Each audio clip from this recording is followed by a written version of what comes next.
ladies and gentlemen, let's be real, it's mostly all gentlemen. Welcome in once again to the dungeon of the Doctors of Doom Fantasy Football Podcast. We have a lot to cover today and not a lot of time, so we're going to dive right into it. I'm Alex, he's Mitch, she's Vinny. Say hello to all the Delvers out there, party people.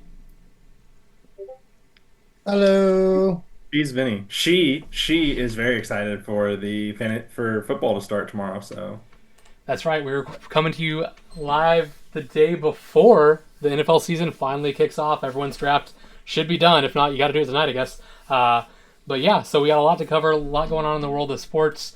We're going to spend most of the time on football for obvious reasons, but there is one breaking story today that is kind of interesting. The Kawhi Leonard Clippers salary skirt story, where they set up a deal with him to pay him a bunch of money outside of his contract in order to circumvent the salary cap.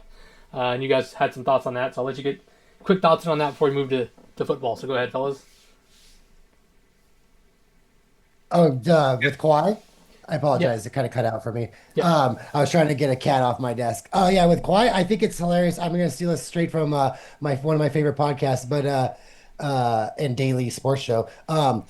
He said that bombers probably, but this stuff does not get out on accident. And even if it does get out, like it gets handled. You get paid for silence that gets controlled, back scratch, whatever. This doesn't get out by accident. So if it got out, more likely than not, Bomber wanted to get a player to come to the Clippers and probably didn't get said player because the owner is paying that player privately. So Bomber would leak that, hey, I've been paying Kawhi all these years, because what's the next thing the news is going to do after we, crucify the Clippers is, wait, how many other owners are paying their stars? And maybe we'll get on the right track of what Bomber wants us to figure out.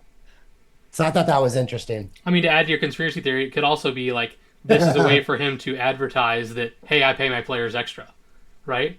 That too. Holy crap! Yeah. By leaking, if what you're saying is true, and this is him leaking it or his organization leaking it, it's like, hey, just letting you guys know, if you're a star, we will pay you extra.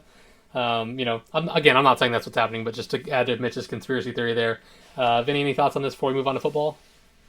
I just thought it was interesting. I saw it now. I haven't validated anything, obviously, but there are like some rumors that he also asked for $15 million extra from the Raptors before he signed with the Clippers.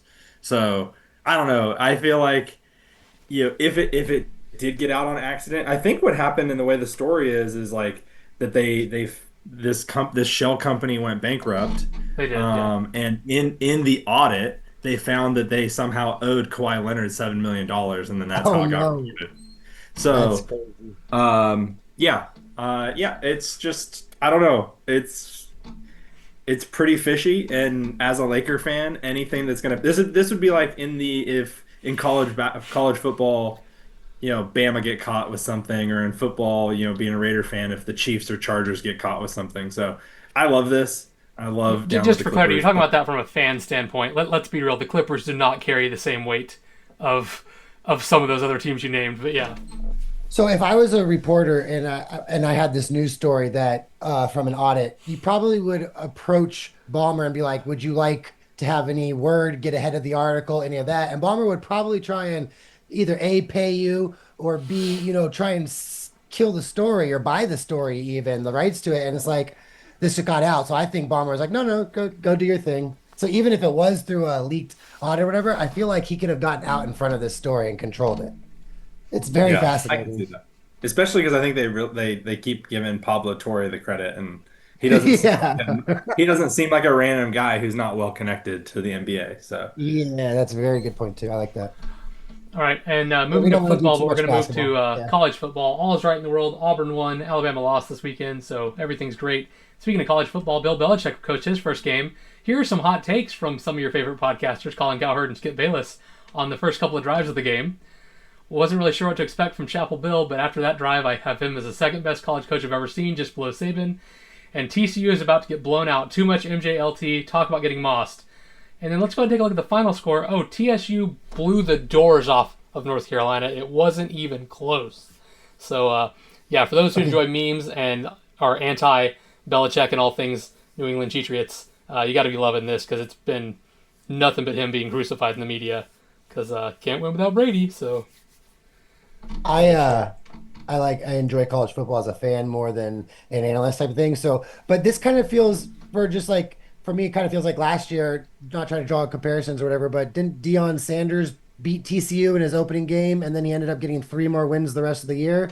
So if Belichick can get at least four wins, in the rest of the year, I think people will call it a positive season. And then it's next year what he can do, right? There's like 70 new players on the No, roster, so I get it. Look, when you take over a job, you got some work to do to build the team. I just think it's yeah, funny. Like, talk about putting your foot in your mouth by tweeting too early. Because like this was yeah. the first game. It wasn't like this is a tweet from last week when he did great. They tweeted this in the first quarter. Then the rest of the game happened. That's why it's funny. Uh, I think also back to your Bama thing. Bama lost. I heard on one of the shows that I watched, and it was Nick Saban lost four times to unranked teams in 18 or 17 years. The head coach currently at Bama right now has four losses in a year and a half to unranked teams. yeah, That's but he's Yeah, wild. not also even like he's also undefeated against like teams like Georgia. They're like powerhouses. So it's like yeah, it's very strange how that's worked out for him. It's kind of like for the longest time, people were worried about Harbaugh at Michigan. He did great at Michigan, but he couldn't beat Ohio State. Didn't matter how many games he won, he couldn't beat Ohio State, and then he finally did, and they won that championship. But all right, let's move on to pro sports because that's what we're here to talk about. A lot of pro sports to cover, specifically fantasy football because that's what we do. For those who caught the last video on the channel, we did a group fantasy football draft that we're co-managing a team, and this is the draft analyst. After the fact, our draft grade by Yahoo in this PPR league, we draft like a pro. We got an A plus. We got the highest rated team in the league, and we're projected to have the best record, which and the second most points. So I'd say good job, gentlemen, especially considering we were kind of arguing with each other the entire time as we drafted. So I'd say good job by us. Also, if you caught that video, you'll know why the Ducks got an F. But that was very enjoyable. But I just wanted to share that since I couldn't show it on the draft video chat. But we don't have to talk about this right now. Let's talk NFL news. Is there any big NFL news today? The injury reports came out for a lot of teams. Anyone that you were surprised either is or is not on the injury reports? not Um, really. I think yeah. Najee. They said Najee is That's going to play on Friday, that's the but biggest. Well, not just going that's to play. about They it. expect him to start. So when I drafted Amari in Hampton, which I'm still big on Hampton, but obviously it's definitely gotten worse for me. When I drafted Amari in Hampton here, uh, Najee Harris was expected to miss time. They were considering putting him on the pup list, and he'd have to miss at least 4 weeks. He ended up not being put on the pup, but it's like, all right, whatever. Hampton will still be the guy. Well, now today, Hampton's not on the injury report, and he's expected to start, which is terrible news for me. So we'll see how that works out. I still think Hampton's going to be a good pick, but that could definitely blow up in my face, considering I did take him kind of early because I had faith in him. So we'll see how that goes. But yeah, I don't think there were any other major notables on the injury report that I can remember. I will say A-Chain is still on the report, and he was limited in practice today, so that is something to watch for those who have him, And for the people who have Ollie Gordon, thank you. and for the people who have Ollie Garden. So Sorry, just having fun with it. uh, No, I don't think any other injuries. I was looking at all the depth charts to see if any of those changed, and none of them have really changed. I feel like a lot of the major networks aren't revealing. Even NFL Network still didn't change much of the depth chart. So it's like I'm interested to know after week one, after this weekend, how many of these depth charts are going to get updated real quickly. Like, what's the running back situation going to look like on the depth chart for the Commanders come Tuesday? Does that make sense? Like something like right, that. yeah, for sure, yeah, because one of the things we talked about earlier today, like off air, was the most added player right now in a lot of fantasy leagues is Chris Rodriguez, who is currently looking to be the third string running back for the Commanders, which I actually picked him up off waivers as well because I drafted Bill Krosky. So, people are expecting Krosky and Eckler to be the guys, but everyone's kind of hedging their bets right now and picking up Rodriguez. So, yeah, it's one of those nebulous backfields where because it's a good offense, if any of those guys end up being the guy and winning the job, that's going to be a fantasy starter potentially. So you want to have them as opposed to some of the other backfield situations that are wonky, like the Browns and the Texans. It's like, I'm okay if I don't get those.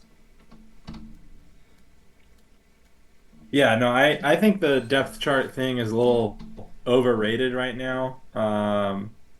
Yeah, I I thought thought it there'd was be interesting. Like updates. a lot of like rookie wide receivers made like the starting list, and then a lot of rookie running backs got listed as like RB3. Like Harvey is RB2, Henderson is like RB3. Guys that you expect to be carrying a heavy load. I feel like, it's kind of like hiding your game plan a little bit going into week one. I don't actually hold any weight into it. I think all these rookie running backs are going to have theirs. Even if they say Najee's starting, I guarantee Hampton gets more carries. So I think it's just kind of a smoke and mirrors type thing. Yeah, and it can also just be like, showing some love to the veteran, right? Like, it's not going to hurt your team to let Najee Harris take the first snap to say he's the starter. You know what I mean? So, but yeah. But the depth chart does have Hampton listed first. Right, but I'm saying there's a report today that they're expecting Najee Harris to start. Yeah. Yeah. So that's what I'm saying is how many other teams out there have a running back not listed one that is expected to start coming up? You know, what I mean, we probably go through a lot of teams that if you go and look at the depth chart right now, the running back one may not even be the starter. Yeah, fair enough. Yeah, I actually thought what was really interesting is if you dive into the depth charts, David Montgomery is the starter for the Lions, and Jahmyr Gibbs is potentially the RB1 this year. So from a fantasy standpoint, so just kind of funny. Like it's hard to really hold too much weight into those. Like the guys that are good are going to get theirs. Apparently not anymore. I used to look, I mean, I look at these all the time but yeah, apparently this preseason is just what you said earlier, smoke and mirrors because offensive coordinators don't want to reveal nada. Yeah, I mean, don't show them your cards until you have to. I mean, there's a reason that so many guys have been listed as injured until the official injury report came out today. Because once you get to the season, you have to be legitimate with your injury reports. Whereas during the preseason, you can be a lot more shady about it. So Yeah. anyway, all right. So yeah, I want to play a little game with you guys. Then, if we can, I would like to go through and make some predictions since no games have happened yet. This is the episode to make the actual predictions for what we think is going to happen. I mean, this is just for fun, obviously, so feel free to swing for the fences, but try to give good fantasy analysis if you would. So we'll start with the big one, the MVP. Who do you guys think going into the season? Who do you predict will be the most valuable player coming out of this season, guys? What do you think?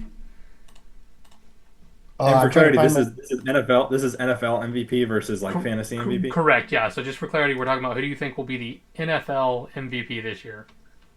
So, let me grab my notes real quick, Alex, because I thought we were going to start with what did you rate first? The three bold predictions. All right, I got We it. can do I that got it first. up You here. guys want to do the bold No, no, predictions? no. I was just trying to buy some time while I scrolled down on my prep or whatever. Yeah, no. First of all, we should call this. Okay, see, that's why this is awkward now because I kind of had like a little prep we're going, but we should definitely call this the Darnold segment after last year, right? I mean, The obviously, Darnold segment, yes, yes. but we didn't start out with the bold predictions, and Alex threw a wrench on me here. All right, back to the MVPs of the season. This usually comes down to writers, and the writers like what narratives, what kind of story can they on? They don't want the same boring old story. So that's going to come down to can either Burrow, Mahomes, Allen, or Jackson, one of those four guys, whoever has the better storyline of the year, not necessarily the better stats. Because if you look at some of these stats that Burrow and Jackson had compared to Allen last year, I don't know. And then you look at the year before, Allen should have won it over Lamar. So it's storyline. If Lamar is cruising and they're going in as the one seed, I don't see. And people think Mark Andrews dropped past last year. They're on to the Chiefs in the AFC Championship, and then the Chiefs got blown out by the Eagles. So they're not far away from the Super Bowl. So basically what I'm trying to say is, or if Josh Allen's sitting one seed, or if Mahomes has the Chiefs again to the one seed, and of course, if Burrow can do anywhere close to the one seed with that defense, that's who the MVP is going to go to regardless of stats. Yeah, to add to your point, so if you look at last year, Lamar Jackson had more completions on less attempts for more yards, more touchdowns, less picks, and more rushing yards and more rushing TD. Well, not more rushing TDs, but more rushing yards. So it's like he beat Allen in almost every category. Allen got MVP, not him. Yeah, exactly. So the bold part of this segment that I'll throw out there is Jaden Daniels did steal some MVP votes last year. So if he can get the Commanders to a 1 or a 2 seed in the NFC, then I would throw his name in the hat too. But Well, you got to pick one though. This wasn't name 7 guys that could win it. So if you had to pick one I right can't name now, 4 QBs. I can't name. no, 4 you have to pick. Everyone knows it's a QB. MVP always goes to a QB. All right. I think it's going to be a 2-year accumulation event, and it's going to go to Joe Burrow.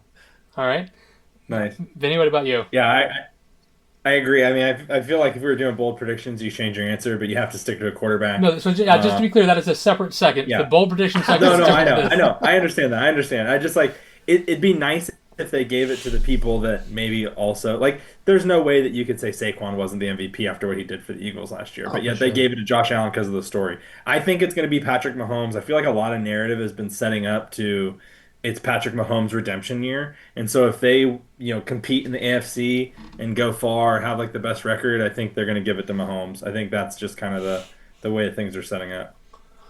All right, and to move things along, I mean, I wish Mitch had taken one of his other guys because I'm also going to pick Joe Burrow. Last year, Joe Burrow, I think, was the best quarterback in football, and I don't think it was particularly close. Like, sure, Lamar could run, but Joe Burrow was the best quarterback. Look at how many attempts he had, completion, yards, touchdowns, everything. It was insane.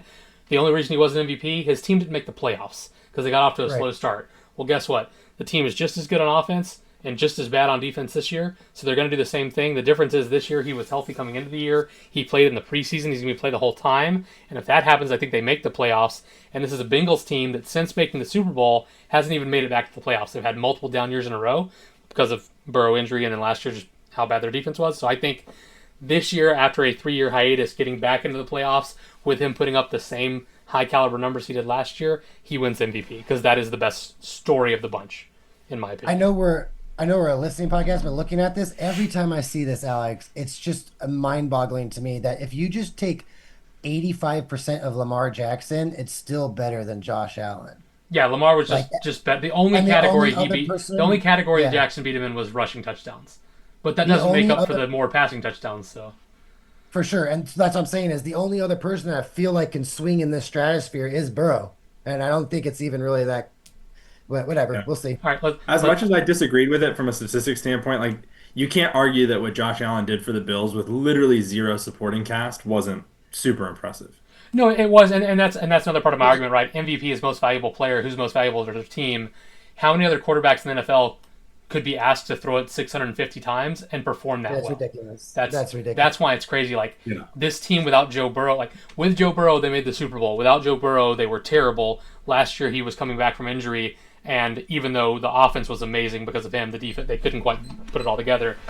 I think this year, if they do put it all together, because he'll be there the whole time instead of being hurt early, I think that or rusty is a better word than hurt. But yeah, anyway, let's move on to the next one because we do have one of our producers with the heart out there.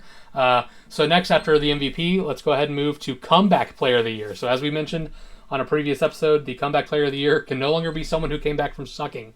It has to be someone who came back from injury or missed time or something of that nature. So who do you guys think will be the comeback player of the year this year? So it's going to be someone who either went down or missed significant time last year, most likely. Yeah, I Um, think I'm gonna sorry, go go. first just because it's the low-hanging fruit, and I have lots of shares. I'm gonna go Dak Prescott. I mean, it's kind of it's one of like I hate saying that because it's why I don't really care for this award so much because Dak is a elite quarterback from a statistical standpoint when he's healthy, and then he gets hurt, and then he plays really well the following season. So I think it's going to be Dak, but you're also talking about a guy who can perform like a top five quarterback when healthy. So yeah, And also, guy, look it look seems at the years where he's not hurt because of how bad their defense is, and how bad their running game is. 600, 600, 600 passing attempts in the 3 years where he played full seasons. In the last three full seasons he played, just like Burrow who had to yeah. throw 650. No one, for context, no one else broke 500, right? Like so. Anyway, yeah, good pick, Mitch. What about you? I don't know if Dak's playing a full season with 650 pass attempts. I'm just gonna be real here. The funniest part about Vinny's comment is when he said he had a lot of shares in it. I was like, oh well, yeah, the risky comeback player is Christian McCaffrey, is it not? And Vinny's got two potential comeback players from massive injuries last year in Prescott and McCaffrey. But that's not who I'm taking. I'm going to take the low hanging fruit. And I think if he is actually healthy, it's going to go to the defensive end for the Lions, Aiden Hutchinson. I think they Oh, will give. nice. Yeah, that's solid. I think they will give it to him because he's just going to have a monster year. It's going to be hard. Like, look, don't get me wrong. Dak or McCaffrey could easily do it because it's, you know, but I'm worried Dak might win, offensive player of the year or something if he stays healthy and throws the ball 650 times. They're not going to give him comeback. I don't know. So, anyways, I'll go to Aiden Hutchinson. And the only question I have on this one is like, is JJ McCarthy considered a comeback? Because he hasn't really I came would say back no, from just it. because he's never played a season yet. Like, it's not like he played his rookie year, then was hurt his sophomore campaign. He just All right, hasn't played in the NFL yet. all right. For me, then this is clearly between Hutchinson and the bold part of this segment, just to keep the theme going for giggles, Nick Chubb. I mean, yeah, that's bold, but like that's not the point of the segment. I will Just having I fun will with take the that. obvious answer then, since you guys left it for me. I'll take the obvious answer of CMC. I mean, in the years where he plays, he's a monster. He just hasn't played. He hadn't played last year, so. But I feel like if he plays this year, he's going to be a monster. And as it stands, he is fully healthy in training camp. Knock on wood. So let's hope that stays that way for the sake of, honestly, for the sake of anyone who enjoys watching fantasy football. Or watching football in general, and then for people that have him on their fantasy team. So yeah, I'm going to take CMC. Not a lot to need to say there. I just think Kyle Shanahan is one of the premier offensive, play callers in the NFL. He's got CMC, who's an elite running back, and if he's able to play the full season, I think he wins that award after his campaign last year, where he basically only played a couple of games. All right, moving on to the next one. The next one, gentlemen, is going to be who is your rookie of the year? So we've talked about rookies quite a bit on this show, about ones we like, ones we don't like, whatever. But this isn't about which one you do and don't like. This is just straight up who is going to be the rookie of the year? Who wins that award? Vinny, would you like to go first? I'll let you have the For sure. opportunity to say your rating Yeah, player no. if you like. I I don't. It's so. I think this is really difficult. I'm not a big fan of this rookie class. Um, but if I had to pick a single Well, player, keep in mind they're only I'm judged gonna against themselves, right? So like even if you think they're I'm all gonna bad, stick. who is the Yeah, least bad? I'm just gonna go with the Homer pick, and I'm picking Ashton Jinty, and hopefully the Raiders can actually have somebody on the award podium at some point.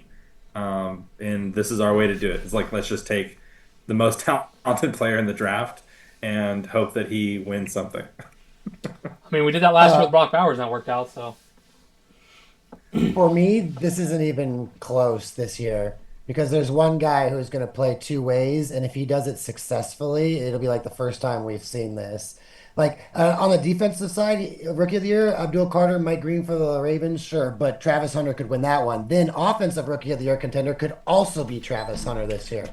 So you're telling me that like I just don't think there's a year unlike this with Travis Hunter because we don't know which way how much he's playing both ways.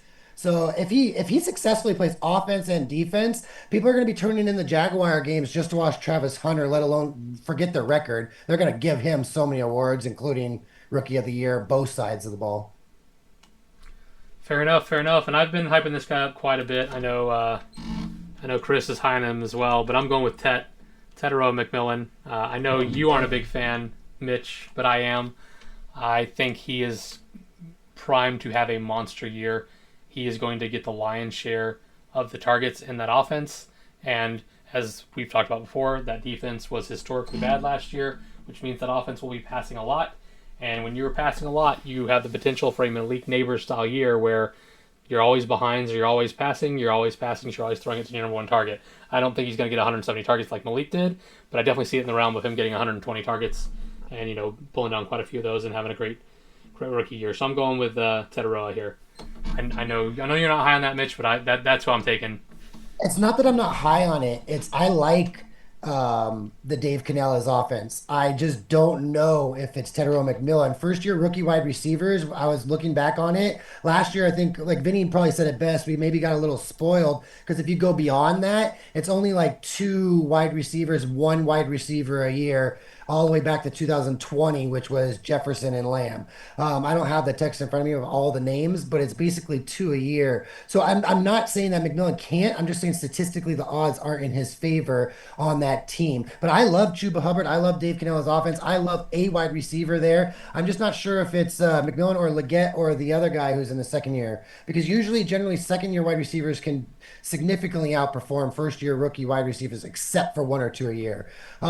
If I had to ask you guys a question, who do you think the Vegas DraftKings and MGM? What do you think has the best odds for Rookie of the Year? Um, I mean, Cam Ward, maybe? I I would say Hunter, probably. It's Genty, 250 plus 250. Wow. Second is Cam Ward, 300. Here's the interesting one. Third is Amari and Hampton at plus That's 900. huge. That's great for me. I love hearing that. I wanted Fourth to is pick Hampton Travis. as a homer pick because he's on my fantasy team, but I couldn't in good conscience pick him to be rookie of the year after they announced Najee Harris is starting. Fourth is Travis Hunter. Fifth is Teteroa McMillan. Five is Trevion Henderson, and they go from plus 1,000 to plus 1,400. Then it's a massive jump after that, like the 2000s range with Warren, Golden, Dart, and Merritt. Do you also So have the odds for MVP by chance or comeback player of the year? I could do it. Give me one Okay. second. Well, while you're doing, we'll move to the next segment, next thing real fast while you're doing that, and I'll have Vinny or I go first. So this next one is going to be, this is going to be the biggest speculative one I think of them all. I mean, comeback player, rookie of the year, MVP. I think there's some obvious candidates that we keyed in on. League winner, and what I mean by this is the person that you're able to get that ends up being a league winner that was not expected to be. So I'm not talking about, oh yeah, I had the first pick and I took Saquon Barkley. That's not what I'm saying. I'm talking about this is a guy you were able to pick up maybe in a later round, or maybe someone who you got off waivers because he wasn't a starter at the beginning of the year. Someone that way overperformed expectation and became a league winner. A great example of this is a guy like Bucky Irving last year, right? Bucky Irving last year coming into the season was not the starter. Rashid White was coming off of a great season, great fantasy season. Everyone and their mother thought White was going to be the guy. A couple weeks in, Bucky Irving takes over the last half of the season. If you have Bucky Irving, except for that 1 week 14, you were very, very happy, and he helped you win fantasy league. So who do you guys think is the potential league winner this year? I've had you guys going first on all the other ones. I'll go first on this one. My league winner going into this year, Brandon Ayuk.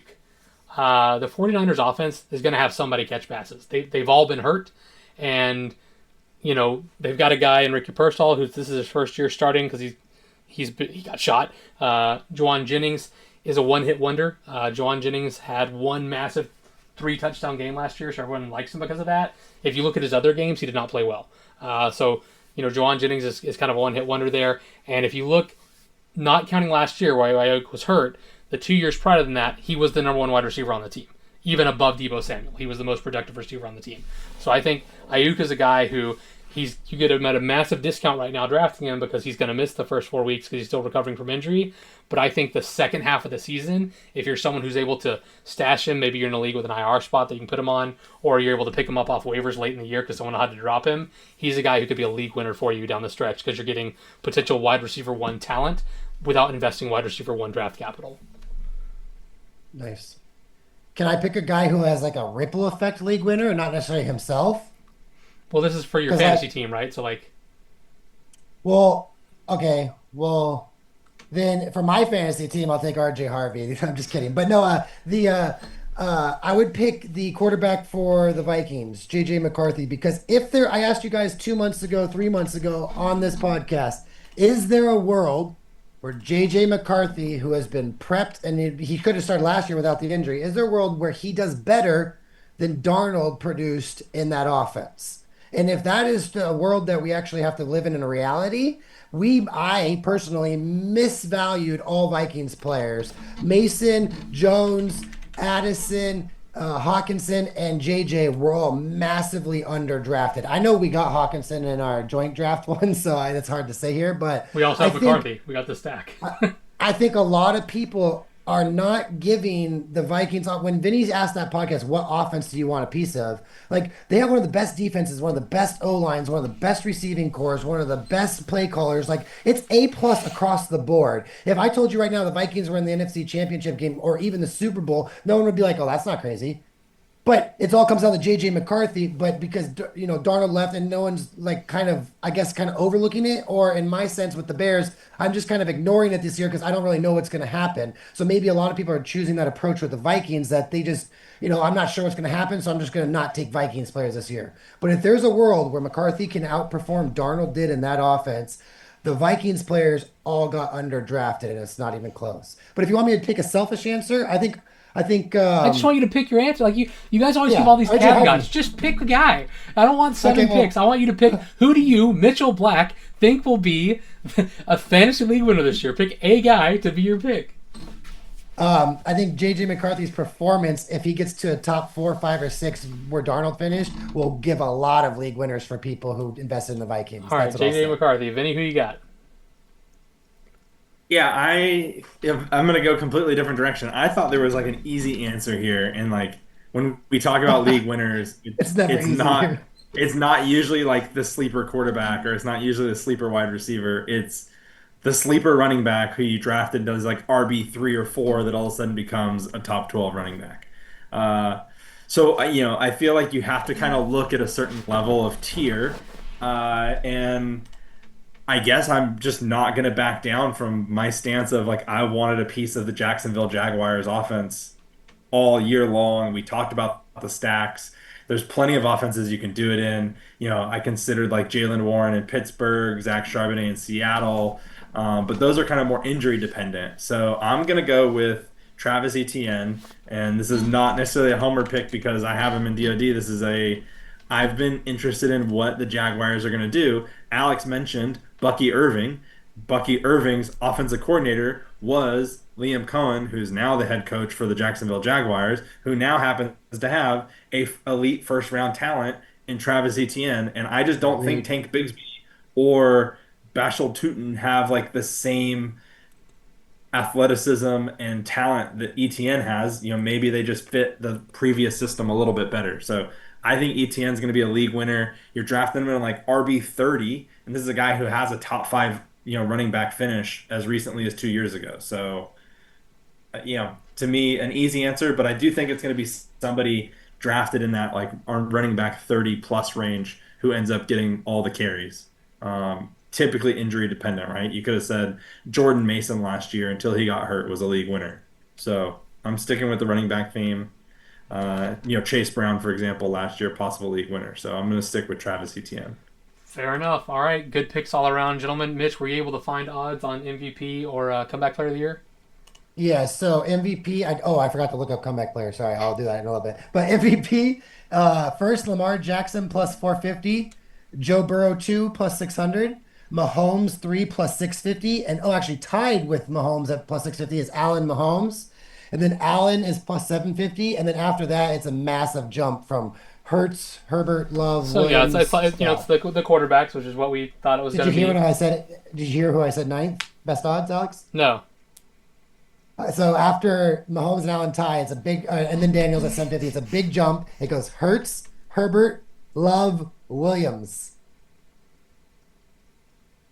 you mean Oh, Jameson his Williams, the best wide player is receiver? Because it Williams. sure as hell isn't Caleb Williams, the bear. It's Caleb Williams is the one, two, I three, will. four, five, If six, seven, any, eight, ninth I best will be the odds. bookie for that bet for anybody who wants to make it. I don't care what the odds are. Just give me your money. 25 to 1, if That's you're free wondering. money, baby. Free money. All right. 25 to 1, Caleb Williams, All By right. the league way, MVP. I was able to find the comeback player of the year. Are you ready to Thank you. hear how good of a podcast we are? Oh, what a good producer.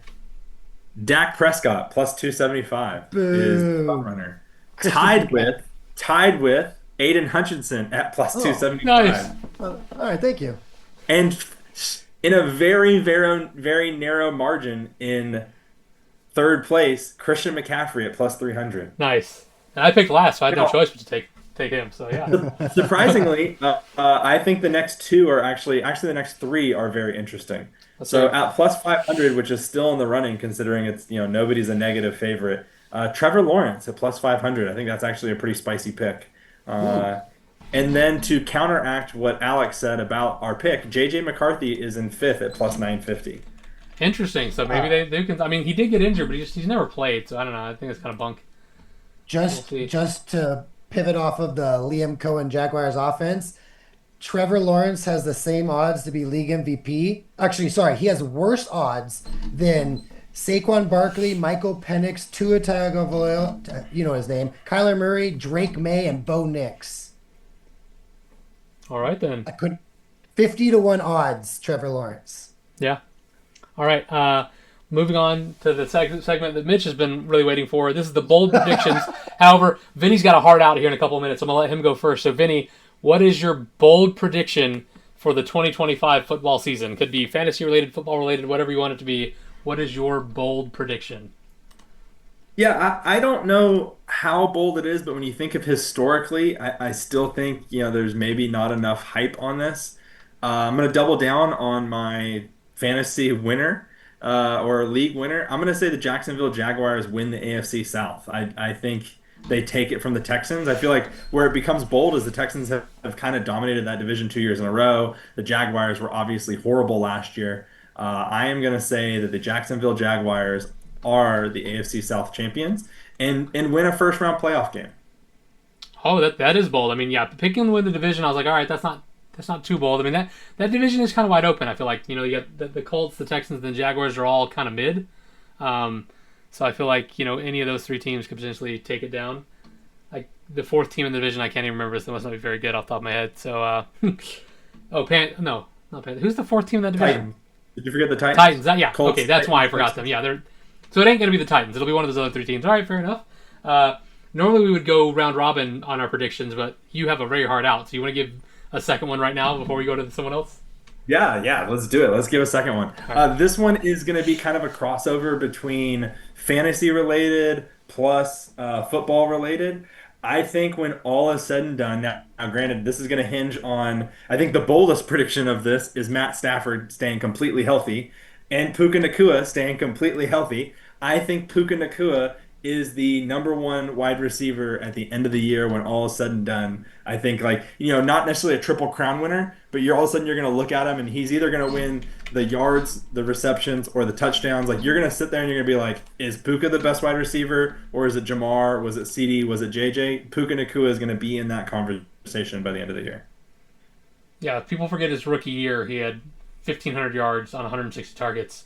Last year, he only had 1,000 yards on 106, but he missed 6 games. Like that's a lot of games worth of targets. If you look, he's getting 10 targets a game, so he was on pace to repeat the 160 targets and that yardage mark. It was wild. So very bold, very bold. Whenever you got to step out, just step out. But I'll let Mitch or I give a bold prediction so that you can hear before you go. So Mitch, do you have one ready to go, or I'll go first if you want? I have one. All right, go for it. It's probably gonna make you a little upset, All right, let's hear it. but but I have Bryce Young as a QB1 this year. I don't think it's gonna make me upset at all. You'll see what happens when you hear my prediction. I don't know if he can obviously crack top six. I'm not that crazy, but I think he could get 8 to 12, depending on obviously his improvement that we saw at the end of the year. Those signs. Back to the Tyrell McMillan stuff is I don't know if Tyrell McMillan is going to be the one who benefits, but I think it could be a more balanced offense, and he could potentially crack that 20 point per game, which would put him like 9, 10, 11, 12 QB. Yeah, if you look at his last few games last year, 30, 20, 42, his last 3 games of the year. So, but yeah, that actually segues perfectly into my first bold prediction. My bold prediction is also Panthers related. Much like Vinny picking the Jags to win the division, I'm picking the Panthers to win the division. They're going to win the NFC South. So he went with AFC South. I went NFC South. A couple of reasons. One, the offense is decent. It's better than people think. Like we've talked about over the last few weeks of the year, Bryce Young was a QB1 caliber player. He was the number 8 fantasy QB. They only got better in the offseason by adding Tedros McMillan, in my opinion. I mean, they obviously believe in him so much that they let Adam Thielen go. And also, the defense literally can't be worse. They were historically bad last year. They allowed more points last year than any team in NFL history. By default, their defense will be better. And no, I'm not. They didn't go out and get a bunch of great free agents. I'm not saying they're going to be better necessarily because they improved their roster, but just you can't be worse. Like you were already the worst ever, so you can't be worse. So by default, their defense is going to be better. So that just leaves. What about the rest of the teams in the division? Well, you have the Bucks who won it last year. We're all expecting some TD regression from the Bucks. They were an extremely high-powered offense last year, but let's face it, Godwin is hurt coming into the year, and while I am high on Ibuka, I think a rookie wide receiver isn't going to step in and play at the same level that Godwin was playing at because no one did. Godwin was wide receiver 2 for the first 8 weeks of the season before he got hurt. So even if Ibuka's good, there's going to be a little bit of regression for the Bucks. The Bucks defense was not great, right? The 2 games last year where Kirk Cousins was a baller was when he played against the Bucks, right? So Bucks D isn't great. We'll see a little regression from their offense potentially. I think that gives Panthers a great chance. Then you have the Saints who are in their division. The Saints thought Spencer Rattler was so bad that they went and drafted a QB in the draft, and the QB they drafted didn't beat out Spencer Rattler for the job. Rattler's going to be the starter week 1. So that tells you right there that they're just done. Their year's over. Their season's done. right off the Saints. That really just leaves the Falcons, and the Falcons have a first-year starter. So yeah, I mean the Falcons are probably the best-looking team overall on paper, but at the end of the day, it's still a first-year starter for the Falcons. And I mean anything can happen with a guy in his first year. I mean even look at Peyton Manning. I mean, I'm not in any way comparing the Falcons quarterback to Peyton Manning. Penix, yeah. But the point that I'm making is Peyton Manning's first season, he was not great. He threw a lot of interceptions. Well, this is going to be Penix's first real season. He played a couple of games at the end of last year, so he's not going to be like a true rookie, but I think there's potential there that he has some stumbles, and I think my bold prediction, Panthers win the division.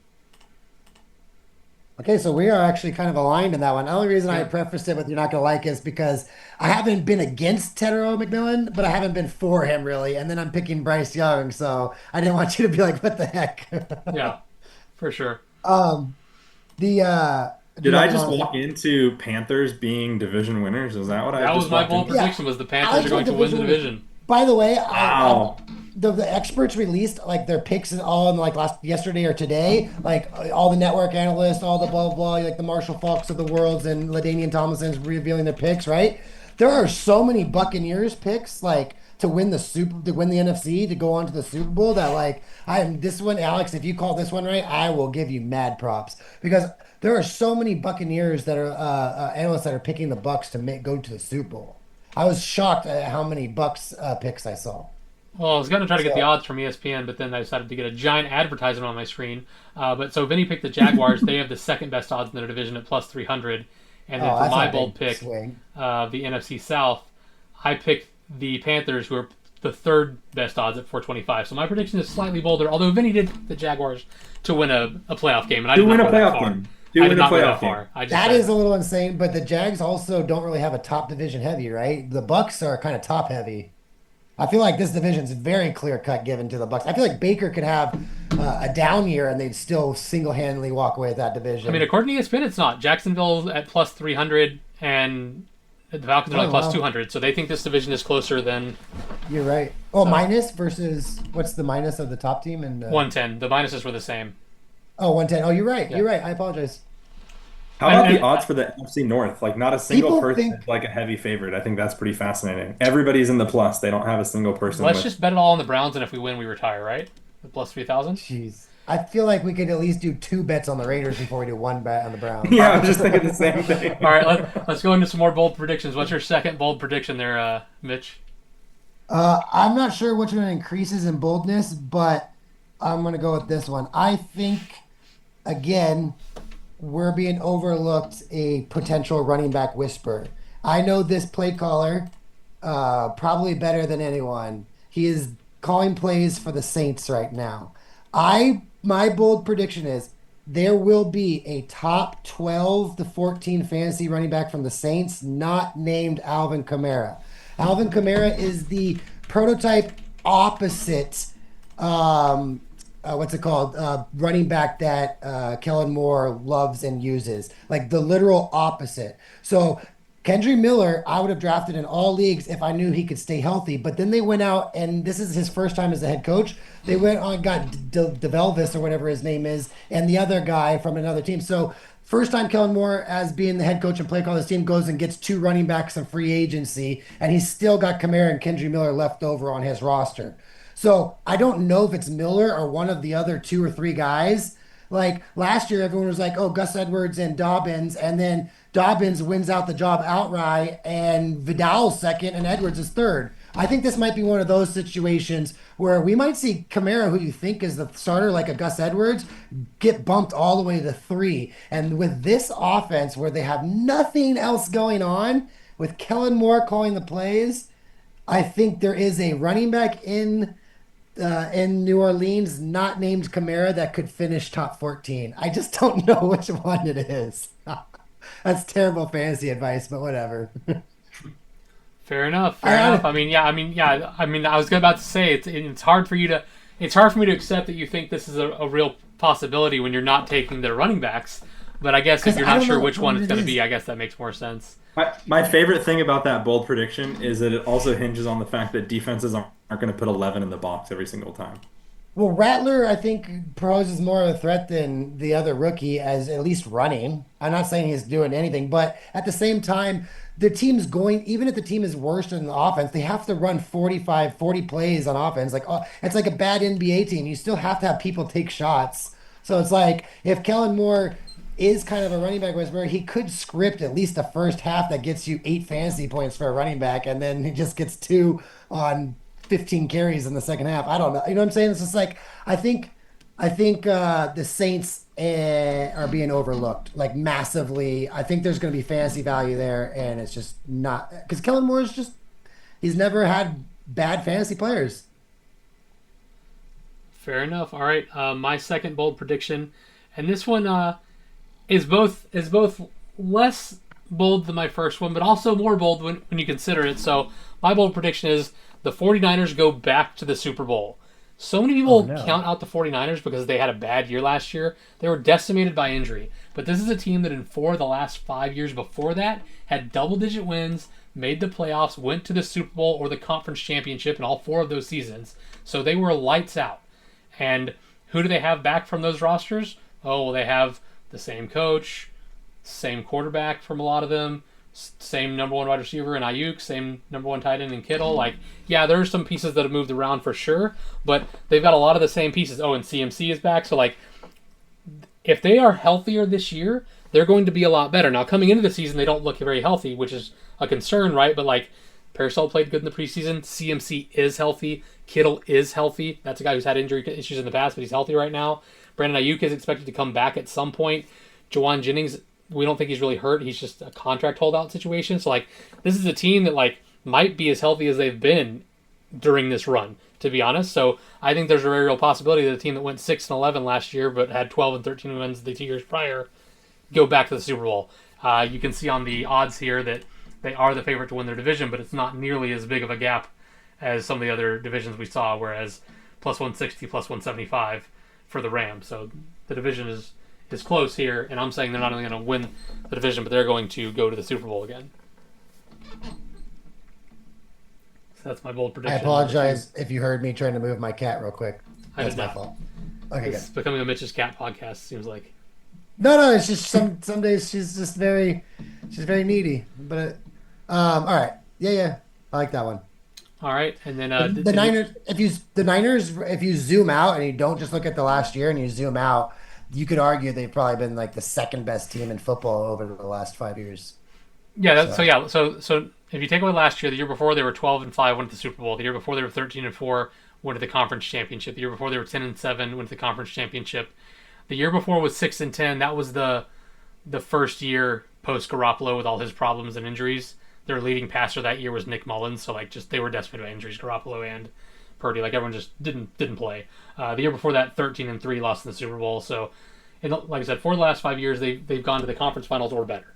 So I think they're due. That's my bold prediction. All right, did you guys have a third bold prediction you wanted to throw out there? I do have one, but I'll let Vinny go. I don't No, know. you can take it, man. Okay. My third bold prediction is Tyreek Hill will finish as the number 2 fantasy wide receiver. Whoa. Not as a Dolphin. Whoa! Oh. So your prediction includes both that he will be traded and also that he's not washed, which I think is the bigger reach Also there. not washed. I think, yes, I am banking on the fact that the Dolphins are going to be bad so early that they will trade Tyreek Hill, and it will be to one of the top contenders, like a Bills or a Chiefs.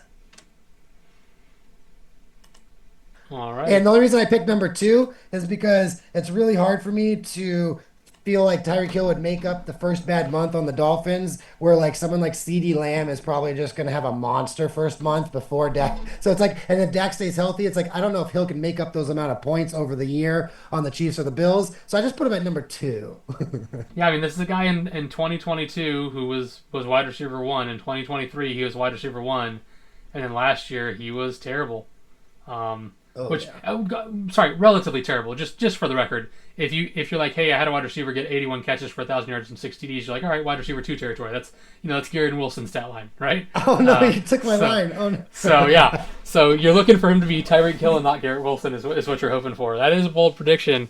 Uh, I'm not gonna say I like it because it's bold. I don't like it because I don't think it's gonna happen. But good luck, buddy. Oh, I don't. I'm not sure it's gonna happen either. I'm not putting a buy bet on it. I think that the cheetah might be time for him to go to the zoo. I don't think he needs to be wild animal anymore. I think he's slowed down.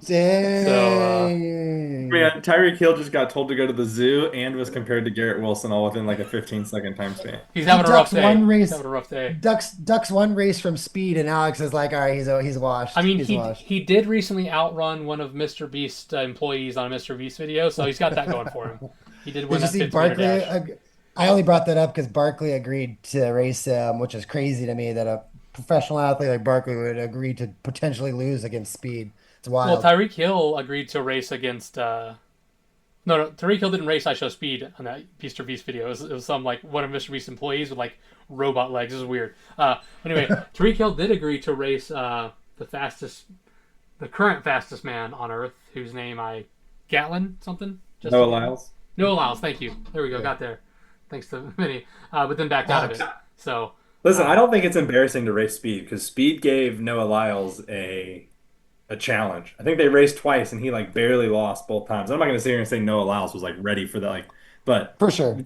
the dude is like legit fast. Fast. Like that's Yeah. not Did, embarrassing for at anyone all. listening who don't know what we're talking, there's a YouTuber slash influencer named I Show Speed, or that's what he goes by. That's who they're referring to.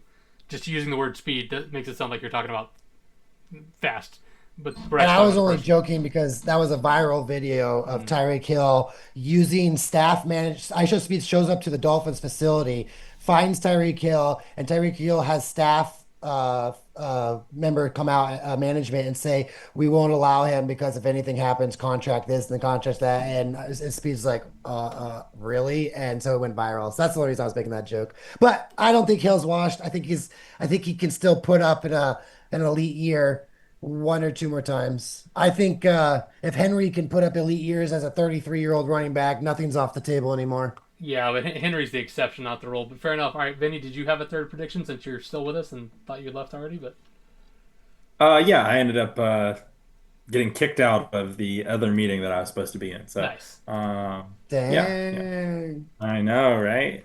Apparently dropping the F-bomb in front of children. I'm just kidding. No, it was we're just apparently there's legal issues with being a third party joining somebody else's medical appointment that I was asked to join. So, but anyways, I digress.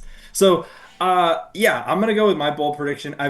This is the one. The reason I wanted Mitch to go first is like I had written down. You know, like you kind of like when you go to a restaurant and you're like, oh, I'm gonna get that, and then you see something else and you start dabbling in that idea, and then all of a sudden now you start scrambling and you don't order either of those and you order the third thing. I just did that with my third bold prediction. So. I think my bold prediction has to be around a quarterback. I didn't know which way I was going to go. And I was like, you know what? It's going to be a quarterback benching that nobody saw coming, like a Kirk Cousins, even though they drafted Michael Penix. There's always this like bottom of the league quarterback carousel that's going on. I think since this is the Darnold segment, I am going to say Sam Darnold is benched for Jalen Milroe at some point by the end of the year. Whoa, That's my bold that is as prediction. bold as it gets. For those who saw Jalen Miller play in college, that guy was not Vinny, if good. you're right, we have to officially name this segment the Darnold segment from now on. Like And, it has to be his. Hey, you know, I'm going to say something. This is as bold as I've ever said in this podcast. I would take Caleb Williams over Jalen Milroe, and that's as That's bold as it bold. gets for That's me. bold for Alex. So That's bold for Alex. Okay, So well, here's the thing. I mean, this is ultra bold, right? I mean, I could have dabbled along the idea of, oh, does Daniel Jones get benched for Richardson or Russell Wilson for Jackson Dart? And I just don't think those are Joe Flacco for Gabriel or Shador. the Those ones that are aren't obviously going to happen. Yeah. yeah, those aren't necessarily bold, and you can say, oh, well, this guy's going to be elite. The next caliber of quarterback that I think has benching potential falls into that, Geno Smith, Matt Stafford, Aaron Rodgers, but they never do that because they're still, who they are. I think Darnold is like there's got to be somebody who surprises, right? And I think we all agreed that Darnold has one good year. It was with the best offensive coordinator slash quarterback coach of all time. What for happened sure. when Kirk Cousins left Kevin O'Connell? He got benched for a rookie in an ideal situation. What happens when Sam Darnold, who is a much inferior quarterback to Kirk Cousins, leaves Kevin O'Connell? I don't know. I think he gets benched. I mean that's a tall order considering they just gave him that 3-year, $90 million contract. But yeah, I mean, I suppose But anything's Mitch possible. Mitch dug into that. Remember, we ended up figuring out that it's virtually a 1 year contract, right? That there was Yeah. a lot of protections in this 3 year, $100 million deal that because we were all like, this makes no sense for a rebuilding team, that they have an out after this year and they can essentially turn it into a 1 year contract. I think that's And part we've of the seen reason. crazier things like Kirk is still getting paid $160 million no matter what happens to him. Like wasting 30 million on Darnold to like see what you have in Milrow, not that crazy. When you look at yeah, I agree. When you look at the language of the contract that Geno Smith got with the Raiders versus what the Seahawks gave Darnold, it's a much different contract, even though the numbers are somewhat similar. It's a completely opposite contract. So the Seahawks were probably like, we're trying to rebuild. I don't think we can commit this much money to Geno, but wait, we have this opportunity to get Darnold with this contract. I think Vinny's not far off. I just don't think Darnold will regress that fast. I think they would at least wait a year to bench Darnold, unless he's really that bad. But yeah, this is a bold prediction. So, I'm over here talking about Tyreek Hill, so who cares? All right, very cool. Well, then, since you're here, Vinny, I have another segment I would love to transition to. Then, if you would like, Is it called Spin the Bottle? definitely not. I'm not interested in that. Oh, I forgot to make my third bold prediction. So let me. So how do I get to? I am going to say, Alex, I mean, Vinny, I am happy you included Darnold in the Darnold segment. So that now I'm just kind of hoping there is something like either Darnold massively outperforms it or he does get benched. Either way, just to keep it going.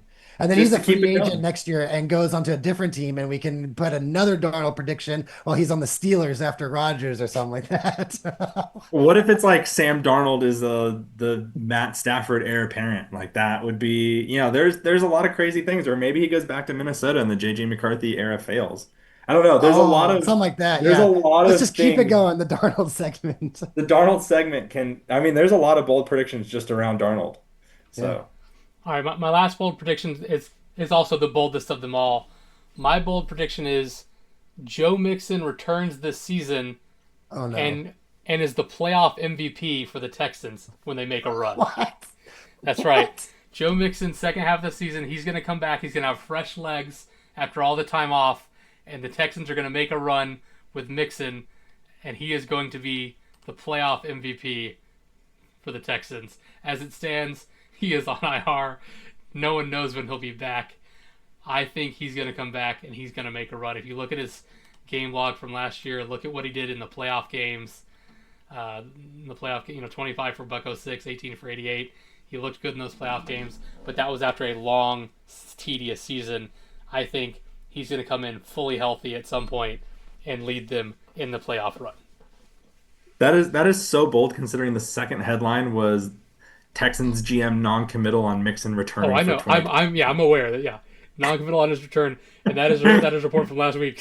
So That he Is legit, his prediction is so bold that he's picking a player who might not even play in 2025. I'm picking a Adam, player who may not play again.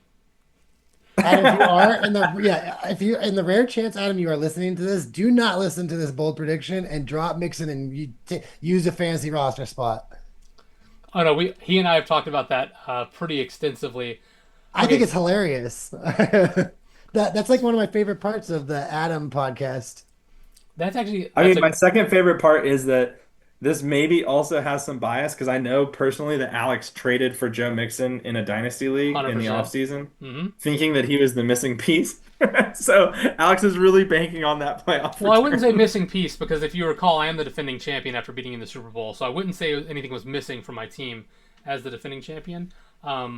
However, I will say that in that league, I have made some trades that have not necessarily worked out for me, as I have wheeled and dealed to acquire quality players like Joe Mixon, Ray Rice, Cedric Tillman, Chris Godwin, Brandon Ayuk. So those are some guys that I've acquired that aren't going to be playing for much of the season. So we will see how that works out for me.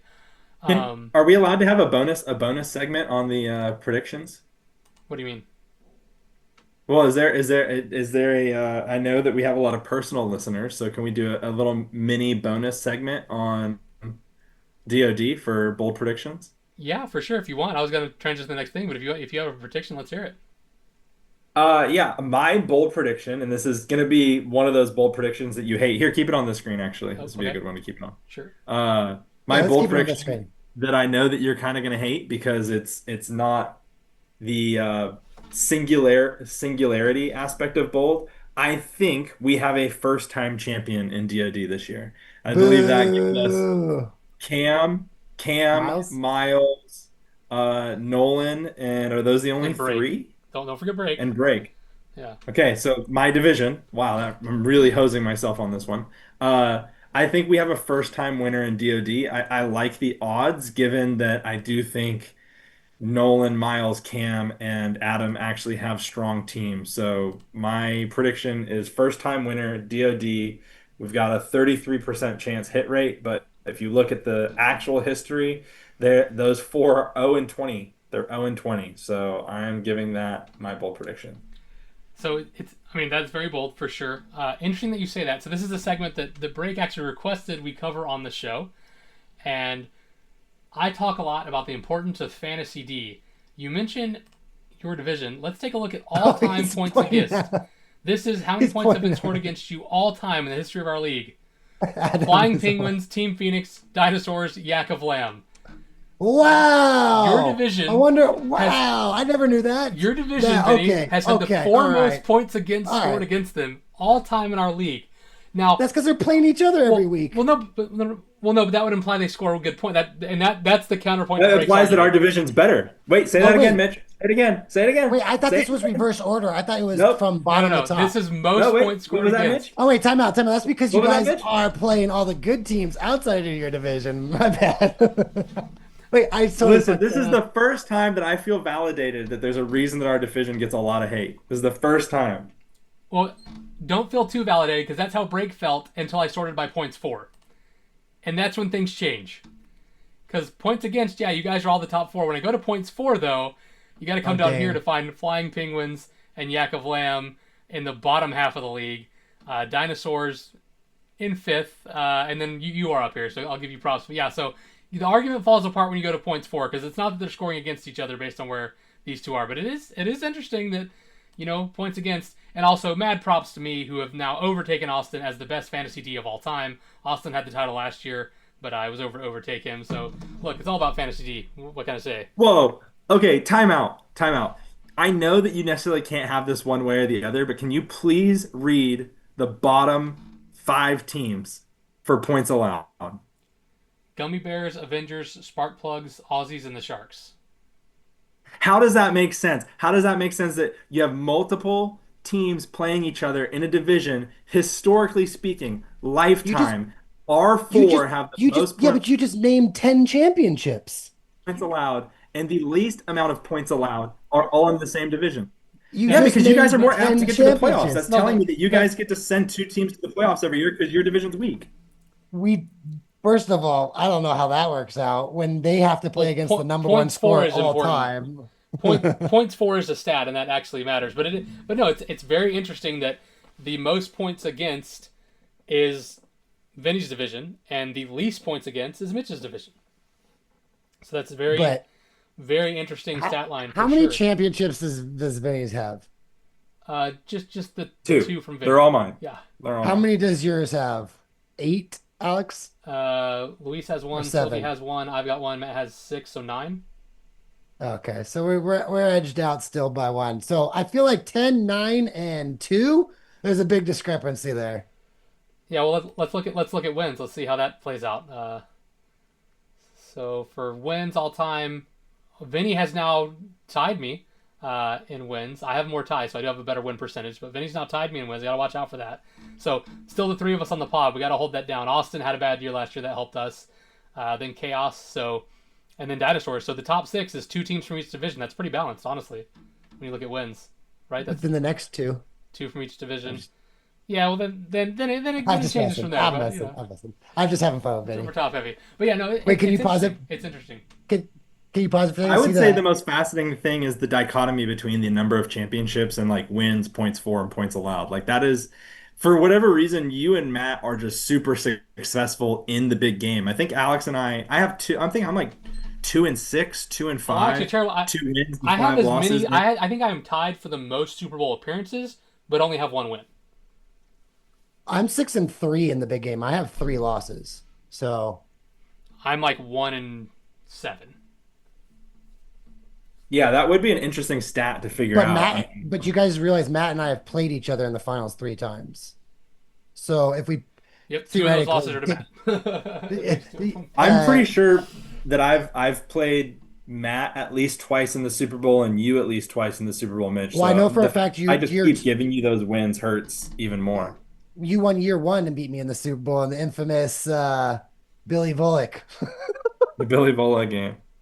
the Billy Volek game, which is a completely separate podcast in its own. But yeah, I honestly started out I think 0-3 in Super Bowls, and then I ended up doing a three-peat and caught all the way up with a 3-3. Scroll up real quick, Alex.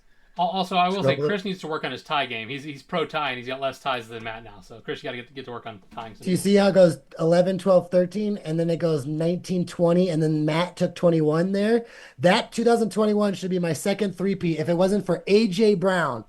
This is why I will never, I promise you, Alex, you ever draft next to me in a draft for the rest of AJ's career, I will never touch him. I will spite take a player in the 10th round in that spot if it's supposedly supposed to be AJ Brown, Well, obviously. and you know what It won't receiver? Do you happen. remember what receiver did you in the Super Bowl that I won back in 2005 or whatever it was? Oh, was it Bruce? Isaac Bruce or Santa Claus Moss. Santa Claus Moss? That's what it Yeah. was. Yeah, that's right. I lost to you in the second Super. I started out 0-2 in Super Bowls, guys. All right. 0-2. All right, but And then I lost. Oh, shoot, I'm 0-4 then. Okay, whatever. Sorry. this actually wasn't the fun segment that I was planning, but it was interesting. So I hope you guys enjoyed it. Break wanted to talk about it, but yeah, I think it's wild that the top four people in points against are all in the same division. The bottom four are all in the same division, but those two divisions have wildly different success rates. And then when you look at wins, it's very well balanced, which makes sense, I guess. Two from each division. Points for is much more well balanced compared to that. So anyway, did anyone else have a bold prediction about our fantasy league this year that they wanted to make before I move to the other segment? Wait. No. Because that was something we didn't plan for. Because Vinny kind of did that off the cuff. All right. So then in that case, this is a fun little segment I call player names. My question to you, gentlemen, is what are the most interesting, strange, funny, what have you names of NFL players? I'm going to start by giving you some names of some prominent college players this year. I mean, these aren't going to be as well known because it's college, but I'm going to give you some names of some college players this year, and I want you to tell me who you think some of the best names in the NFL are. So we've got General Booty, Rowdy Beers, King Large, Memorable Factor, Pig Cage, Shittasilla, Parker Titsworth. I can't say this name, but it's Noah, and then it's a word that starts with a K, but it sounds like an N. If you get what I'm saying. Oh yeah. And then Yeah. Mobility. First name Mo, last name Bility. I know they sound fake, but these are real players. Also, Legend Journey, Dude Person, The Realist Clark, and of course, Indiana Jones. Those are actual college football players this year. The most prominent one being probably General Booty, plays for the Sooners in Oklahoma. A lot of these others are like weird schools that probably haven't heard of. They're not like D1 schools necessarily, but yeah, those are some hilarious names going into the season in college football. What are some of the funny names in the NFL this season, guys, that you can think of? I have a couple, but I was going to let you guys take a shot at it before I did. Yeah, that's really I dude, you just can't compete with the college level names. That is for sure. I don't think they get crazier than that. Like mobility is just wild. Yeah. Uh, but I don't know. I think I miss like the era of like the Bailey brothers, like Champ Bailey and Boss Bailey. Like those are great. For me, I think like guys like I love like when it just kind of like sounds cool. Like Tank Bigsby is such a cool Yep. name. That's one of the ones I had, Tank Bigsby. And then like I would say like I also think it's kind of funny like Zay Flowers is just kind of not to like bash anybody's family name like whatever, but it's like one thing, it's like such a short like beginning like Zay, it's like not even like a not a common name, so it's Zay Flowers, and I just every time I hear that I just think flower. Um Well, and also but like not to be crude, but like Matt Gay, the kicker, and the cornerback back in the day, who his last name was Gay, and people couldn't custom order his jersey because like websites were like, no, no, you can't have that on a jersey, and it's like, but it's my name and my number and my team. Like yeah, you could not order his jersey because like people just they use that word as a negative connotation, and so yeah, I mean that's obviously a classic name that's gonna get a chuckle out of people because they're immature like us. Uh, I think what's always hard for me too is and this is not like funny name aspect. It's trying to figure out when the freaking player gets a period or when they don't. Like AJ Brown is periods, and who's like another like I think RJ Harvey is a period as well. No, RJ Harvey, no periods. DK Metcalf, no periods. I just want to know, like, when do they get a period? When do they not? Like, that just drives me absolutely insane because sometimes you're trying to search these players and it's like grammar sensitive. And I'm like, I don't know where the apostrophe goes or I don't know where the period goes. It's a nightmare in Twitter because Twitter is all about accuracy. And sometimes that's where I go just to see like recent news or like what the chatter is behind the scenes. That Okay. name wise will forever just like piss me off. That's kind of another segment, but um, fair name, enough. If grammar, or if I told you, punctuation. if I told you there was a cornerback named I know. Kool-Aid McKinstry from Birmingham, Alabama, would you believe me or think Yeah, I'm he the played Key for and Peele Alabama. No, he skit? played for Alabama. He Kool Aid played for McKinstry. Alabama. Yeah, Kool-Aid Kool Aid. McKinstry. Yeah, Was he a Okay. first round draft pick? He might have I been. think he was. Okay. I think. Second round, 41st pick, I think. I. I mean, I. nothing Uh, beats Haha Clinton Dix, right? Haha, Clinton Dix is a well, good one. there is also a corner Can I for guess? Because I think I know who yeah, it is. yeah. Is it Storm Duck? Yeah, his Yeah, name is there's a quarterback Yes. named Storm Duck. Fantastic name. obviously the real answer here is the original, which the Key and Peele skit is named after, which is where Jordan Peele was watching, I think, a Jets game, and DeBrickashaw Ferguson came up, and that's where the skit came from. Because I'm pretty sure Keegan Michael Key or whatever, Michael Keegan Key or whatever his name is, has told this story on the Rich Eisen show, where DeBrickashaw Ferguson spurred that whole skit. And then the last one, I guess, is from Barcavius Mingo. It feels like another made up name. Yeah, there's definitely some interesting. Well, and hey, this one's a little more white bread, but it's also a fantasy relevant player, Lad McConkey. That's a funny name, in my opinion, Lad Yeah, that's a McConkey. great one. So I think the two most fantasy Hey, relevant how ones are about probably Lad and Tank. But Amon Ra. yeah, Amon how Ra's a about good one. this? I just found a website that shows people's full names. CD Lamb is Cedarian DeLeon Lamb. I can well, and D that going to your DK point of going to your Metcalf point of is period or no period. DeKalin How come CD is Zacharias Metcalf. how come CD is CEDE as opposed to the letter C, the letter D, or C period D period? You know what I mean? Like to your point, Vinny. Yeah, yeah. DeKalin Zacharias Metcalf. CJ Stroud is Coleridge Bernard Stroud the fourth. Wait, where does Uh, J come from? Hold on. You just said Courage Bernard Stroud the fourth. There's no J's in that word. there's no J. There's no J. Maybe because he's a fourth, so he's technically like a junior. Well, a junior would be the second. Um, Tua's full name I can't even pronounce. I want you to Tua try it anyway. Niga no What Loa did you just Pola. say? I said I want you to try it anyway. What did you just say? I'm telling it's Google Tua's full name. It is uh yes, there is some consonants in here that I'm not a fan of.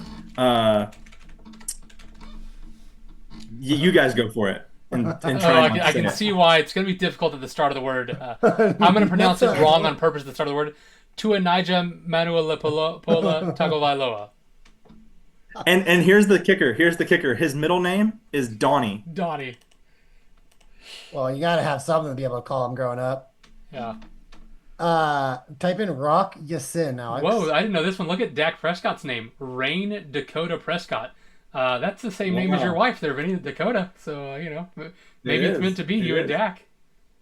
Okay, Lamar's middle name being Demetrius makes complete sense. Yeah, but middle names, like, I give a pass to middle names because some people have some real wonky like family middle names that like they get, and so they kind of they like hide those. Type in Rock space yeah dash sin. Rock yeah. Yeah, he played for the Raiders for a year. That's a real person. Well, Yeah, and he but went from the Colts to the Raiders. well, yeah, but his real Hey, name is Decatur, Georgia. Abdurrahman Rock Ibn Ramadan Yassin. So he That's shortened it Okay, to Rock. that makes a little bit more sense. Yeah. So yeah, I lived in Decatur, Georgia, Wait, there's not right even a next to rock Southwest in DeKalb there. High School. There's not even a rock in there. How did he get rock? what's a nickname like that? Just a Yeah. nickname. Yeah, all right. Like the rock? I Did you don't know know. that Debo Samuel's real name is Tyshawn Raekwon Samuel? And he gets Debo from the movie Friday. Huh. Interesting. How I wonder how old Good. was he when the movie Friday came out? 'Cause that's like a weird thing to like. I'm gonna take this as my name now. 1995. It says, I don't really know when the nickname started. Um, and his dad used to call him that because he said that he was similar to the character Debo in the movie 1995 movie Friday. Is Chuba Hubbard's real name Chuba? I don't know. Good question. Anyway, we're going down a rabbit hole here, but yeah, I thought that was interesting. Some fun names in the NFL. So if you're listening to the podcast and you know of another funny player name that you want to share with us, by all means, let us know. See if you can come up with any other good ones, or from any sport in general. We're doing football for obvious reasons this week, but yeah, if you know a great name from another sport that you want to share, by all means, let it roll. Alex, I just want to go ahead and tell you right now, you need to sell all of your shares of Chuba Hubbard. Why is Do you that? know? Chuba Robert Shamar Hubbard is a Canadian professional football running back from Edmonton, Alberta, Canada. And you know how we feel about Canadians. I mean, at least he's not from Montreal. I mean, French Canadians are the worst. So Okay. in the extremely unlikely event a Canadian ever listens to this podcast, thank you for listening. I'm just kidding. Not really though. If you had to guess CJ Stroud's initials, wait, Sorry, guess CJ Stroud's what? initials, CJ, what does that stand for? Well, No, yeah, we just had that. It C was stands for Coleridge, Courage, right? The Bernard. J Oh, my doesn't bad. stand for I anything. didn't hear that. I didn't hear that. The Sorry. J doesn't stand for anything, though, right? Like Bernard. Yeah, there's no J. Yeah, it's Bernard. Sorry. That's what I was looking at. And I was looking at a couple others. I couldn't find any. So I Yeah, no, didn't they were say saying that. that Go ahead. The J maybe comes from the fact that he's the fourth, so a junior. So you'll call like CJ, like, you know, Coleridge Jr., I guess. Even though he's a fourth. But DJ Moore is Deniston. Did we do that one? Sorry. No, but I mean that's no, we didn't. that. I mean, I would probably shorten my name too, but or you could go by Dennis. But yeah, I guess I don't know. What do we get for AJ? Whoa, whoa. It Oh, they spelt it wrong. Is it spelt wrong? It is spelt wrong. I don't know what we're talking about. Arthur, it's spelt Juan, Arthur Juan Brown, but it says that his mother said that it was supposed to be Jauan, which I would imagine is Jawan, so Arthur Jawan Brown. But Yeah. instead, he gets the Julio The Holmes Julio Jones treatment. treatment. Yeah, it's either Julio Jones or Julio Jones. Yeah. This is gonna make you even more mad with the initials, the periods or not. What does J.K. Dobbins stand for? Oh no, what does it stand for? It's just Demetrius. one name. John Jacqueline. King. No, that's it. Jacqueline. Yes, it's literally Jacqueline Dobbins. Does Jacqueline have a K in it, or is it like spelled with a Q, but they have a K for some reason? No, it's J. Type it in. Type it in. It's J apostrophe Kalen. Huh. Wait, the letter J is just literally the letter J. Interesting. It's just literally the letter J apostrophe Kalen. All right. Well, And then Jacqueline. you get somebody like TJ Hawkinson. It's literally just Thomas James. Like he couldn't go by Tom. He couldn't go by James or Jim. He went by Oh, that's TJ. Justin. That's Justin Jefferson. JJ is Justin Jamal Jefferson. He could have just been Jamal Jefferson for all could we have been Triple care. J. Yeah, he's the Yeah, triple he's a J. triple J. Why is it JJ Jefferson? It should be yeah. Anyway, yeah. So I think we're getting a little off the rails. That was fun. Hopefully people enjoyed it. But let's not spend the whole time making fun of player names.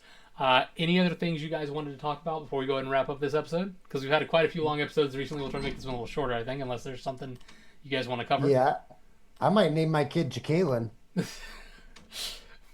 All right, then. JK, JK, JK. JK, JK, JK. JK. JK Black, JK Black. JK. Black That would JK. actually be, yeah. Any last pie bets that we want to make going into the season? We only ever locked down one pie bet, right? It was the can't remember what it was now. I'll have to go back and listen to the pod. We locked down one. You and me are Jacobs, and then I'll lock down the. Even though I'm probably gonna lose, Vinny's too afraid to do a Garrett Wilson pie bet, so I'll probably lock down the Cook pie bet. Because the more and more I do math, even if he loses 6 TDs, it's 24 points. I mean, sorry, 36 points, and all he needs is 50 more carries at his average 4.5 yards to make up the points. So we didn't really finalize it, but I'll do just for the pod. I don't really care if I get pie bet, but it's Cook with Vinny, and if you want to still do Jacobs versus Taylor, even though Jacobs might beat Taylor, I might be getting double pied here. So Yeah, so Jacobs versus Taylor straight up. I don't remember us talking about that, but I'm down for that because I mean I would have taken Jacobs over Taylor. What, what's the Mitch? I would do. I mean, what was the James Cook? He has to finish. He has to I finish think with it's more just finished. finish. Oh, Right? yeah, over under 212 or whatever it was, Yeah, yeah. 214. I'm okay doing a Garrett Wilson pie bet. Well, we can do this. I just don't know which direction we want to take it. Is it going to be like a rankings thing? Does he hit 1,000? I mean, obviously there's like the low hanging fruit. I mean, do you want to do? also, Do you want to do Garrett Wilson versus DK Metcalf in some way? Because like the whole point was like I really wanted to get a Rodgers pie bet in because like I am so down on Rodgers and Mitch is so high on him. I really wanted to find a way to get a Rodgers pie bet in, but I just cannot think of a way to do it. Like other than like same, because it's hard. It's tough to predict. I was trying to think of it too of a lot because it's like tough to compare an offense a previous year versus a offense of this year, and a lot of it comes down to like Field running a different Steelers offense that the Rodgers is doing, and then Fields is running a different Jets offense than Rodgers got. So it's like it's really hard to make a well, I mean, pie bet that won't. you think he's going to be better? I think he's going to be worse. Last year he threw 3,900 yards and 28 TDs. So what if we say 4,000 yards and 30 TDs? If it's over, you win. If it's under, I win. Do you think? But that 4,000 yards and 30 TDs is a lot better than you have him projected. Right. I feel like I can. well, yeah, but the thing is, you think he's going to do better. Last year he had 3,900 yards and 28 TDs. No, I was the one who said he was think going he to will be do better exactly because you right. think his offense is better. I think he will do worse because his offense is worse. I think he will do better than Fields did. That's what I was trying to say. Is the Steelers will be better off fantasy wise with Rodgers there than Fields because Fields is a running QB when he's in the red zone a lot of times. Rodgers is not going to run for 4 or 5 rushing TDs. Fields might have 12 rushing TDs. Right. I'm not including rushing or fantasy points. I'm just talking pure passing. He's a pocket passer, so I'm trying to make a bet in his passing. I think he's going to be right on do, those exact same numbers. I think he'll do worse So than I don't last know if year. I Okay, would so have- you don't think he'll be better than last year. You think he's going to be the same as last year.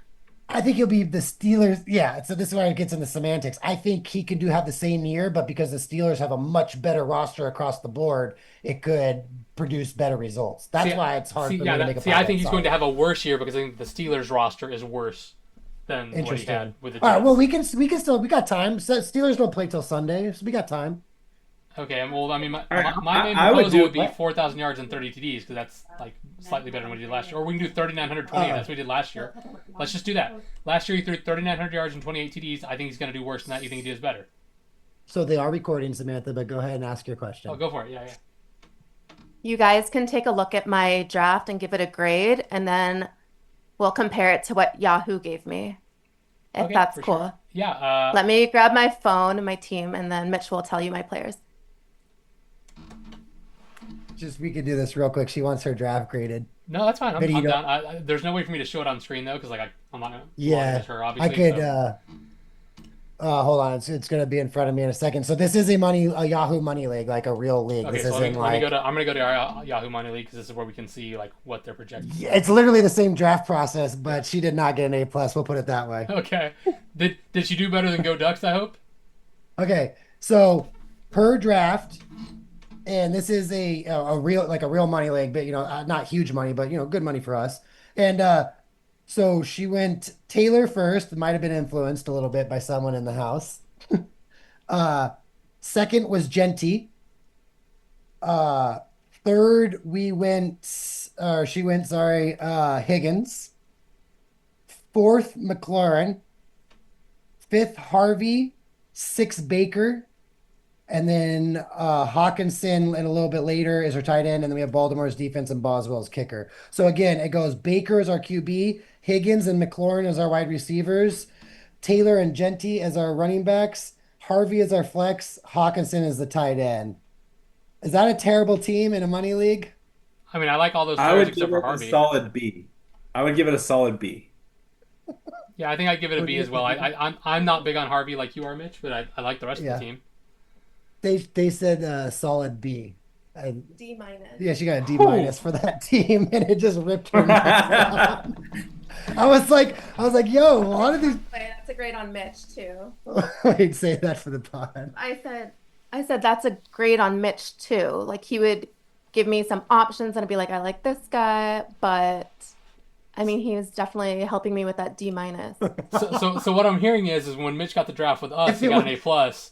When he doesn't have Alex, us to prop him up, he gets a D minus. That's what I'm hearing. Alex, And the this is a funniest thing this is, is a I'm 10 blaming this you is for a this, 10 not team. Samantha. I think she would have done great by herself. Alex, the funniest thing is last year her team dominated and all should have won, but got third. You got third or whatever, second or third. Like, did you lose in the championship? And the whole year she was like, "That's my team. Stop taking credit. Stop taking credit." This year she gets a D minus, and she's like, "That's your team." All right, Vinny had something to say before he takes off. What do you got for us, Vin? I was heavily commander. Oh no. I was just on the grade aspect. So no, I was just talking about the grades. Gotcha. I wasn't sure how long Jerry that was going Jones to take, but running no, my team. I have serious doubts about that team. I said I have Jerry Jones running my team. Oh no, Oh man, that's wow. rough. I mean, if you have Jerry Jones running your team, you're just going to have to trade Ginty, who's going to be like, the best guy on the rookie contract. So, if if if the difference is, I at least have a couple championships in this decade, Samantha. Thank you very much.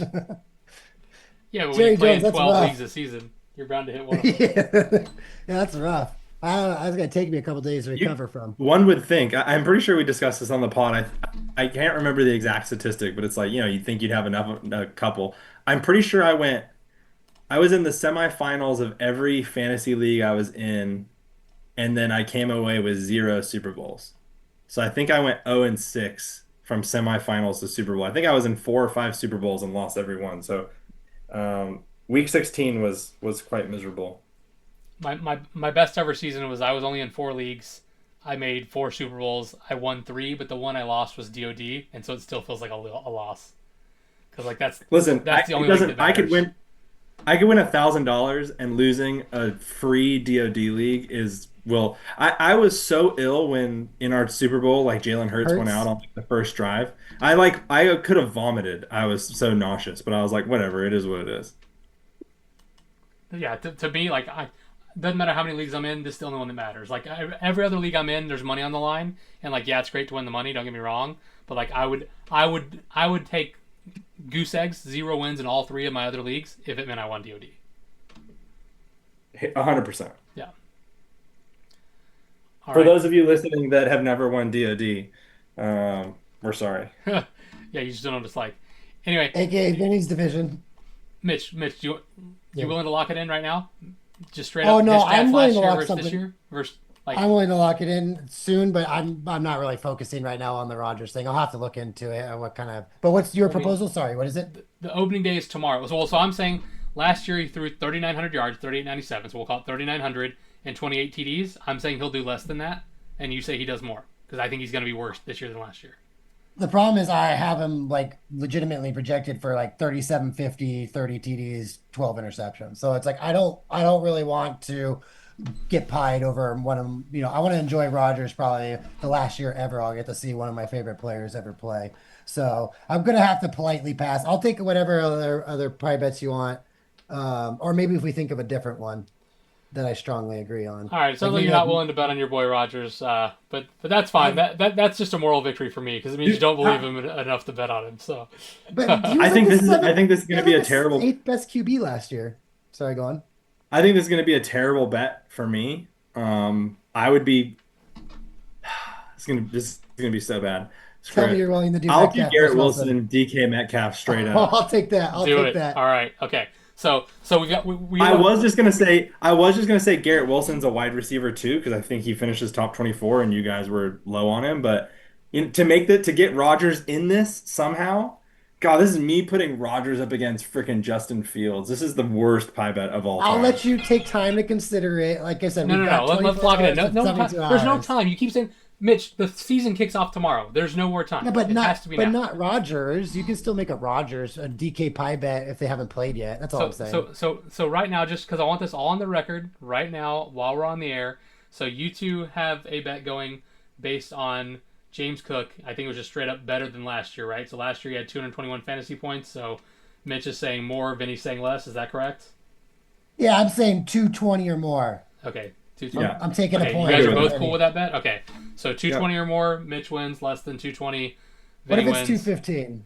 No, you I'm can't just keep kidding. changing I'm the number. kidding. I'm kidding. All right. I'm kidding. And then you and I are doing Jonathan Taylor versus Josh Jacobs straight up. Whoever finishes with Just- more fantasy points. Yeah, which is probably I might win on points per game, but you're right. I'll probably lose because he doesn't play 2 or 3 weeks. So And then the last one is you two have another bet, which is DK Metcalf versus Garrett Wilson straight up more fantasy points. Is that what we're doing? yeah, I think I'm going. Yeah, I'll do it. Okay. I'll lock I it think in. I'm going. I think I'm going 1-2 thanks to Vinny. Otherwise, I'd probably be 0-2 on pie bets this year. It's a little bit different feeling than my pie bets feelings from last year. So let's just see Does based on Alex expert want projections. does Alex want in on this action? Do we want to continue another Sparks versus Blacks pie bet? Well, we kind of. Oh, do we want to do that? I didn't even look at the teams. I forgot. We could run that back from last year. That one was Just kind take of it fun. blindly. Take it blindly. No, I'm not gonna take it blindly without looking at the teams. My brother drafted Joe Mixon, but you know what? Fine, I'll take it. Which means Vinny's basically on my side because I'm also having to pick two guys that have never won a Super Bowl, and you're only having to take one. But all right, I'll take more Sparks in the playoffs versus Blacks, same as last year. This All right, also I got means that Mitch is the only person involved in all four pie bets. It means I was gonna two- say, is there any way we can get one, Vinny? Is there anything that you and I disagree enough on that we could get a pie bet going real quick before we wrap the show? Do you want to do Bucky Irving versus Chase Brown?